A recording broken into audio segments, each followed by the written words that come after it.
आप सभी लोगों का मेरे YouTube चैनल पर बहुत बहुत स्वागत है। अरस्तु की जो तत्व मीमांसा है वो दो आधारों पर टिकी हुई है। वो ये बताते हैं कि इस संसार के अंदर दो चीज़ें हमें दिखाई पड़ती हैं। हम वृक्ष के आधार पर इसको समझ सकते हैं। जैसे ये वृक्ष है तो इसमें दो प्रकार के प्रश्न उठेंगे। पहला प्रश्न ये है कि इस वृक्ष का जो आकार है एक नियंत्रित आकार रहता है वृक्षों का, यानी ऐसा नहीं है कि लंबाई जो है वो निरंतर इसकी बढ़ती रहती है। एक आकार निश्चित होता है, उसके बाद वृक्ष की बढ़ोतरी रुक जाती है। तो कहने का अर्थ है कि क्या वृक्ष बीज के अंदर पहले से ही होता है या बीज में वो बाद में प्रकट होता है। तो अरस्तु अपने दर्शन में बताते हैं द्रव्य और स्वरूप के आधार पर कि अगर हम संसार की दृष्टि से देखें तो स्वरूप जो है वो बीज से ही पैदा हो रहा है, लेकिन बाद में हो रहा है। पहले बीज की सत्ता है, फिर स्वरूप की सत्ता है। ये जो आकार है, ये वृक्ष का जो आकार है, ये बीज के अंदर पहले से ही रहता है। अगर काल को हटा दें तो स्वरूप पहले होता है, बीज की सत्ता बाद में होती है। लेकिन अगर हम इस संसार में समय को गिन लेते हैं, इस संसार के हिसाब से पहले बीज है, बाद में ये वृक्ष उससे प्रकट होता हुआ दिखाई पड़ता है। जबकि वो सत्यकार्यवादी हैं, ये मानते हैं कि कार्य कारण में पहले से ही रहता है। दही दूध में पहले से है, घी दूध में पहले से ही है, तभी दूध से घी की उत्पत्ति होती है, दही की उत्पत्ति होती है। तो कहने का अर्थ है कि जितने भी स्वरूप हैं इस संसार में द्रव्य के अंदर पहले से रहते हैं। तो अब सवाल है कि द्रव्य क्या है। तो बताते हैं, अरस्तु बताते हैं कि जो द्रव्य है वो निर्गुण होता है, निराकार होता है।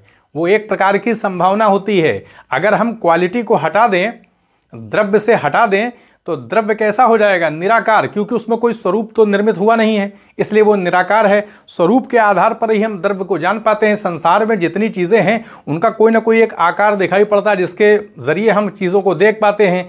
लेकिन अगर स्वरूप प्रकट ना हो तो द्रव्य निराकार ही रहता है, उसमें कोई स्वरूप पैदा नहीं होता, इसलिए निराकार होता है, बिना आकार वाला। और साथ में अगर क्वालिटी को हटा दिया जाए तो निर्गुण भी हो जाता है, बिना गुणों वाला भी हो जाता है। तो अरस्तु बताते हैं कि संसार में अगर हम देखें तो हमें स्वरूप भी दिखाई पड़ेगा और द्रव्य की सत्ता भी दिखाई पड़ेगी। द्रव्य स्वरूप को प्रकट करने का आधार होने के वजह से, क्योंकि स्वरूप की उत्पत्ति जो ये वृक्ष का आकार है तो ये तो बीज के अंदर ही है, बीज से ही प्रकट हो रहा है इसका आकार। तो ऐसे में बीज इस वृक्ष के आकार को आधार देने वाला, आश्रय देने वाला अधिष्ठान हो जाता है। जैसे घड़े में पानी होता है तो घड़े के वजह से ही पानी टिका रहता है घड़े के अंदर, घड़ा आधार होता है, उसको आश्रय दे देता है जल को। इसी तरीके से बीज जो है वो इस वृक्ष के आकार को आधार देता है, उसका अधिष्ठान है। ऐसे हम अगर देखें तो अगर ये स्वरूप नहीं निर्मित हुआ होता तो बीज जो है वो एक कह सकते हैं कि हम निराकार उसकी सत्ता रहती।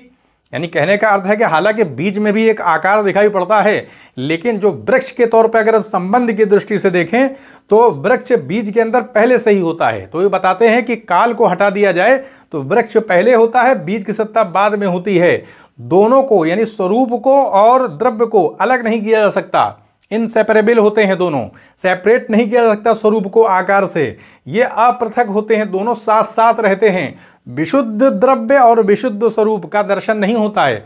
इस संसार में जो चीज़ें हमको दिखाई पड़ती हैं वो सामान्य और विशेष दोनों का मिश्रित रूप दिखाई पड़ता है। हम सिर्फ सामान्य को नहीं देख सकते। जैसा कि प्लेटो ने बताया था कि एक विज्ञान जगत होता है और ये इंद्रिय जगत है, उसको नहीं मानते हैं, काटते हैं। वो बताते हैं कि इस संसार के अंदर जितनी चीज़ें हैं प्लेटो ने कहीं ना कहीं उन्हीं को विज्ञान जगत में पहुंचा दिया है। वास्तविकता क्या है कि इस संसार के अंदर दो ही चीज़ें दिखाई पड़ती हैं, एक द्रव्य और एक स्वरूप। इसी तरीके से अरस्तु बताते हैं कि ये दोनों सापेक्ष भी होते हैं। यानी ये जो वृक्ष का आकार दिखाई पड़ रहा है और ये बीज से ही पैदा हुआ है, तो ऐसे में बीज जो है वो कारण बन जाता है। वृक्ष कार्य की सत्ता है, लेकिन वो बताते हैं कि यही वृक्ष द्रव्य भी बन जाएगा। अगर हम इस वृक्ष के हिसाब से सोचे तो इसका आधार कौन है? द्रव्य कौन है? बीज। बीज से ही वृक्ष पैदा हुआ है, तो ऐसे में बीज द्रव्य हो जाएगा और वृक्ष जो आकार हो जाएगा। लेकिन इसी से अगर हम लकड़ी काट लें और कुर्सी बना दें, कोई भी लकड़ी का कोई भी सामान बना दें, तो अब ये वृक्ष जो है वो द्रव्य बन जाएगा और वो आलमारी लकड़ी की जो है वो, या कुर्सी बना दें, मेज़ बना दें, तो वो आकार हो जाएगी, तो ये द्रव्य बन जाएगा।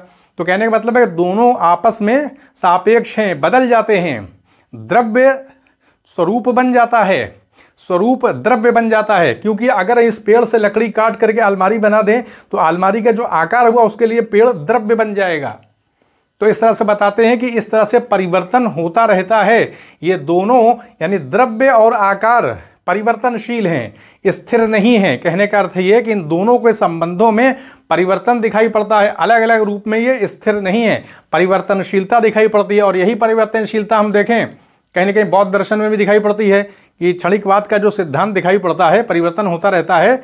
तो कहीं ना कहीं हम एक ध्वनि ले सकते हैं। तो अरस्तु बताते हैं कि संसार के अंदर आकार यानी द्रव्य और आकार में प्रतिक्रिया होती रहती है, आपस में एक दूसरे में वो परिवर्तित होते रहते हैं और संसार में तरह तरह की चीज़ें प्रकट होती रहती हैं। इस आधार पर वो बताते हैं कि जो स्वरूप होता है वो पहले से होता है, अगर वो पहले से नहीं होता तो द्रव्य से प्रकट नहीं होता।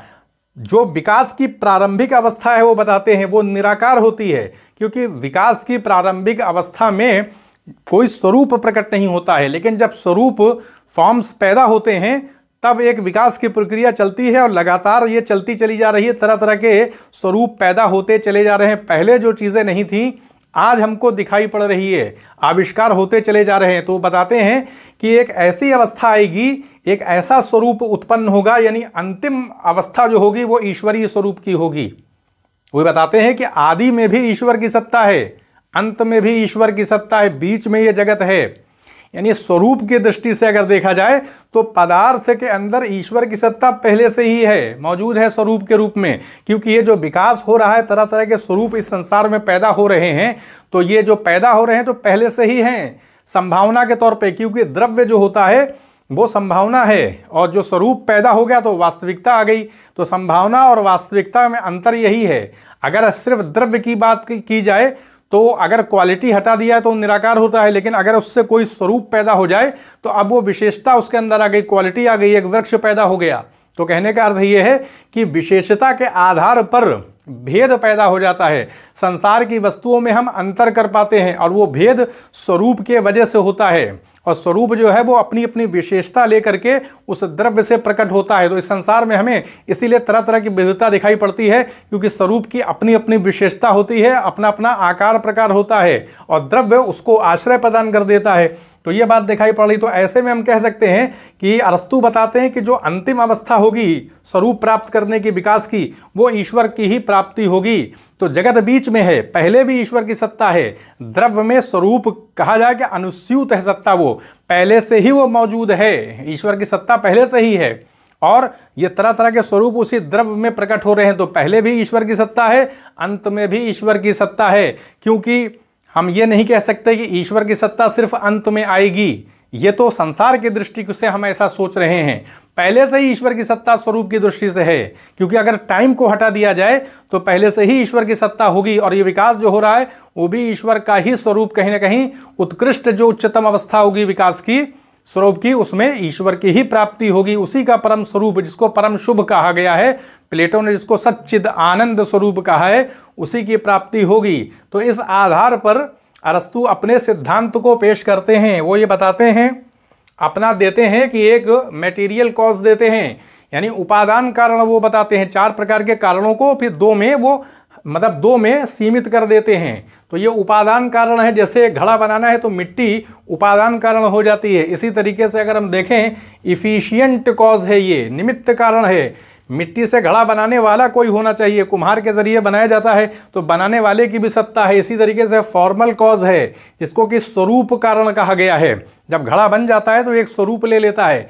इसी तरीके से फाइनल कॉज है, क्योंकि घड़ा बनाने वाला कुम्हार जो होता है उसके दिमाग के अंदर पहले से ही घड़े का एक चित्र रहता है, उसी हिसाब से वो बनाता है। तो हम कह सकते हैं ये लक्ष्य होता है।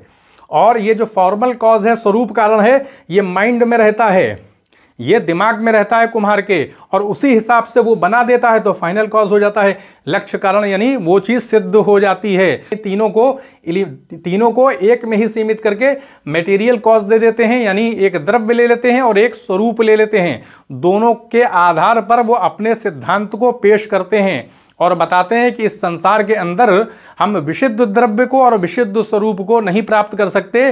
द्रव्य को स्वरूप से अलग नहीं किया जा सकता। ये दोनों आपस में परिवर्तनशील रहते हैं, अपृथक होते हैं।